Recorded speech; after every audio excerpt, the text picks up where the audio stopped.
everybody. It's Josh and Elizabeth from Things for Another World, also known as TFAW.com, and we are here with our best of 2011 review video. So we've picked out some of our favorite comics and graphic novels from 2011, and we're going to go ahead and give you a glimpse into it to see, you know, if you missed it, what you were missing, and why you should pick it up.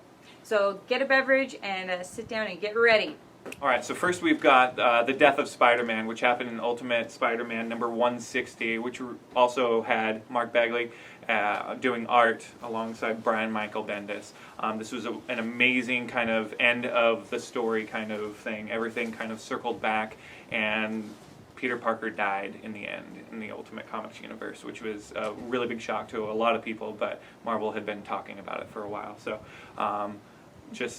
the art was spectacular. It, like I said, it went full circle. So where you started in the beginning of the series is where you kind of ended with the art. It was just emotive, and the expressions on Peter's face, and really touching moment with Aunt May at the end just made it just a wonderful kind of send-off, and kind of brought a tear to your eye almost. So I'm kind of tearing up right now.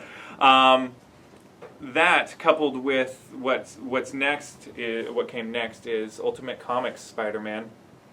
They restarted the series with a new Spider-Man character, and they introduced Miles Morales, who's a little younger than Peter Parker was, and you know, he hadn't gone through the same trauma that Peter had, losing his parents and his Uncle Ben.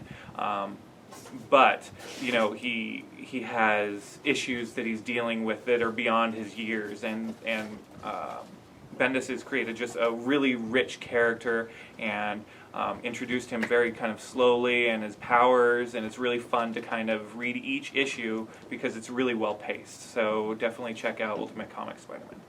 I'm starting off with Wonder Woman.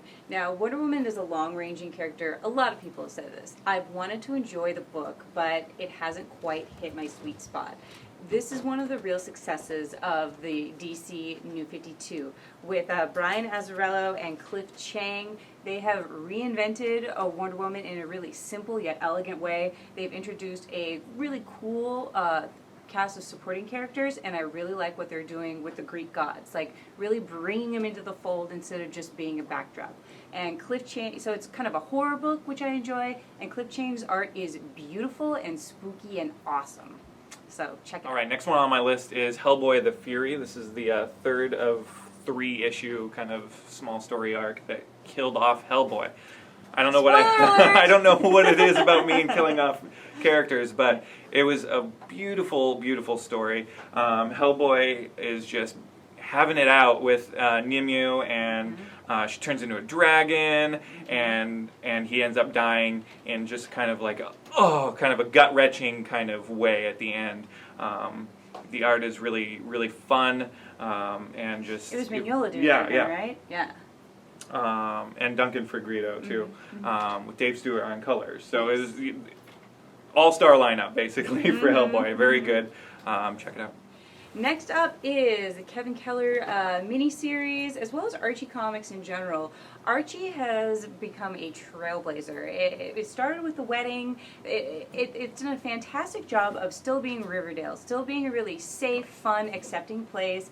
With Kevin Keller, they introduced a gay character, but they did it in a way that felt completely Archie. It didn't feel exploitative of all. It was really interesting. It got them a lot of press, and yeah, I just have to give them props for that. They've been doing other things like the Archie Meets Kiss, so just keep it up, Archie Comics. You're doing a great job. Next up is Animal Man, part of DC's New 52 kind of relaunch, or reboot, I guess. This is one that really surprised me. It's kind of an unsung hero of the New 52 for me. It's a horror book, so it's kind of dark and mysterious, and it's a family book also, because Buddy Baker, it revolves around his family more than anything, and that sets up kind of the tension and the storyline in the future. Amazing, amazing book. I can't recommend this one more highly. My next pick is Angel and Faith, Dark Horse Comics' new Angel book. This one I kind of expected to enjoy, but I didn't know I would enjoy it as much as I do. Christos Gage and Rebecca Isaacs has really drawn a really rich and detailed portrait of a relationship between Angel and Faith. It's just going to show you don't have to have the will they or won't they romantic travails to make it a really invested, relationship with the characters. Rebecca Isaacs' artwork has been amazing. Like the beats of them working through a world without magic have been like surprising and interesting, and I cannot wait for more. My last one for the year is Axe Cop. An amazing little story by a 6-year-old and his 30-year-old brother, and it's fun. It's madcap. It's out of this world. It's crazy. It has dinosaurs. It has aliens. It has a machine that can turn good guys into bad guys, and it's just really fun. Beautiful artwork by Ethan Nicole, and Malachi, his little brother, writes the book, and it's just. It's what comics really should be. It's safe for your kids to read, but also you're going to get a huge kick out of it. So definitely one of my favorites this year. All right, for my last 2 picks, let's start with Captain America and Bucky by Ed Brubaker, Mark Andreyko, and Chris Samnee. This was a complete delight. I knew I would love it because I love Chris Samnee's artwork. It's just so powerful, but comforting, but kind of old-timey but modern. It's really hard to define, but I love it.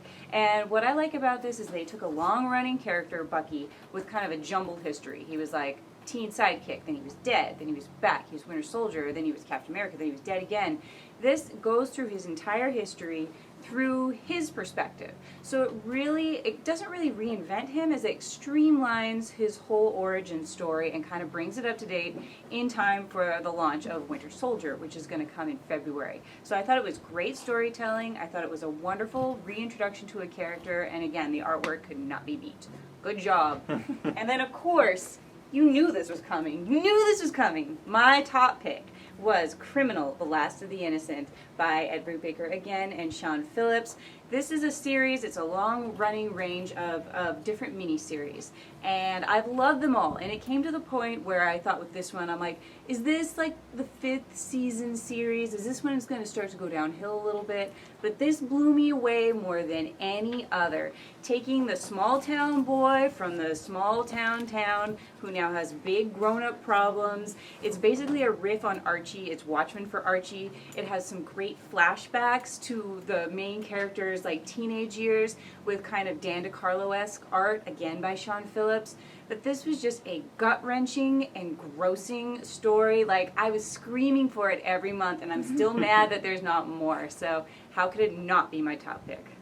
So those are our picks for 2011. Hope you liked them. Hope you pick them up, definitely. And we'll see you next year. Yes, make sure to comment about your picks and best and worst in the comments below. And if you wait till the end of this show, there will be a nice coupon for you to save money on your comics. Happy New Year!